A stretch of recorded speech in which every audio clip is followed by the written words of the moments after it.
स्वागत है आप लोगों का मेरे चैनल में।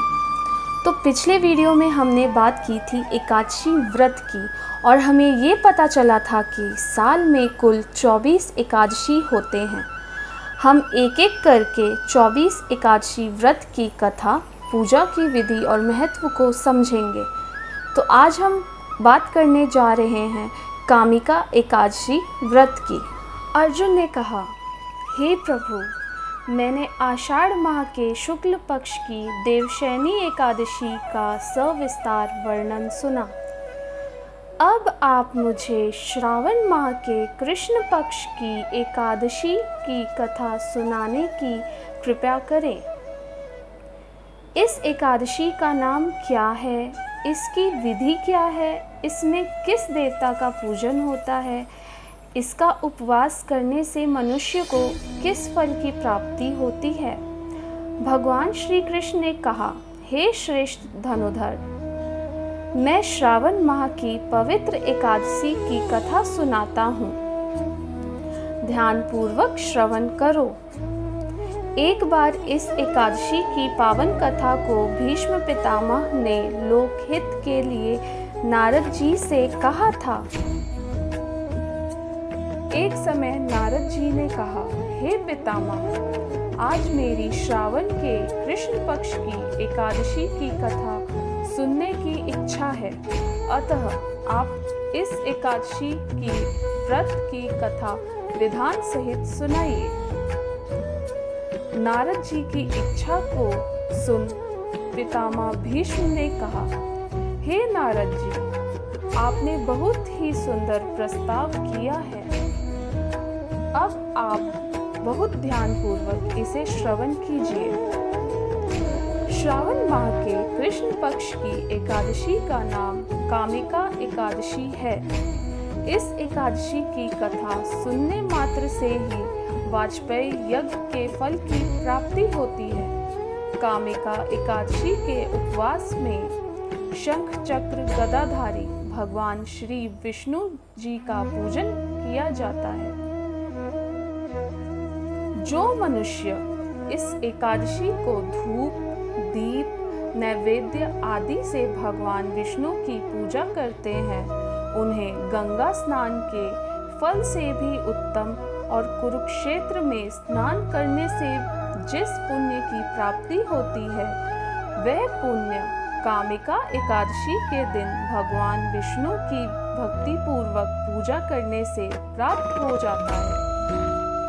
भगवान विष्णु की श्रावण माह में भक्ति पूर्वक पूजा करने का फल समुद्र और वन सहित पृथ्वी दान करने के फल से भी ज्यादा होता है।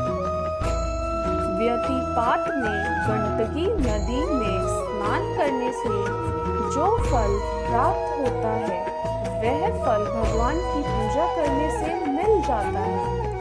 संसार में भगवान की पूजा का फल सबसे ज्यादा है, अतः भक्ति पूर्वक भगवान की पूजा न बन सके तो श्रावण माह के कृष्ण पक्ष की कामिका एकादशी का उपवास करना चाहिए। आभूषणों से युक्त बछड़ा सहित गोदान करने से जो फल प्राप्त होता है, वह फल कामिका एकादशी का उपवास करने से मिल जाता है। जो उत्तम द्विज श्रावण माह के कृष्ण पक्ष की कामिका एकादशी का उपवास करते हैं तथा भगवान विष्णु का पूजन करते हैं, उन्हें सभी देव, नाग, किन्नर, पितृ आदि की पूजा हो जाती है। इसलिए पाप से डरने वाले व्यक्तियों को विधि विधान सहित उस उपवास को करना चाहिए। संसार सागर तथा पापों में फंसे हुए मनुष्यों को इनसे मुक्ति के लिए कामिका एकादशी का व्रत करना चाहिए। कामिका एकादशी के उपवास से भी पाप नष्ट हो जाता है। संसार में इससे अधिक पापों को नष्ट करने वाला कोई और उपाय नहीं है। हे नारद जी, स्वयं भगवान ने अपने मुख से कहा, कि मनुष्यों को आध्यात्मिक विद्या से जो फल प्राप्त होता है उससे अधिक फल कामिका एकादशी का व्रत करने से मिल जाता है। इस उपवास के करने से मनुष्य को ना यमराज के दर्शन होते हैं और ना ही नरक के कष्ट भोगने पड़ते हैं, वह स्वर्ग का अधिकारी बन जाता है।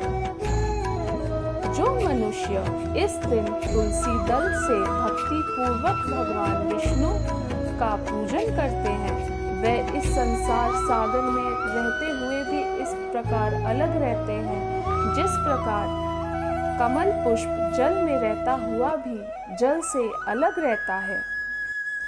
तुलसी दल से भगवान श्री हरि का पूजन करने का फल 1 बार स्वर्ण और 4 बार चांदी के दान करने के फल के बराबर है। भगवान विष्णु रत्न, मोती, मणि आदि आभूषणों की अपेक्षा तुलसी दल से अधिक प्रसन्न होते हैं।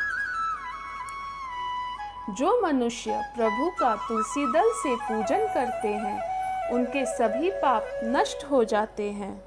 हे नारद जी, मैं भगवान की अति प्रिय श्री तुलसी जी को प्रणाम करता हूँ। तुलसी जी के दर्शन मात्र से मनुष्य के सभी पाप नष्ट हो जाते हैं और शरीर के स्पर्श मात्र से मनुष्य पवित्र हो जाता है। तुलसी जी को जल से स्नान कराने से मनुष्य की सभी यम यातनाएं नष्ट हो जाती हैं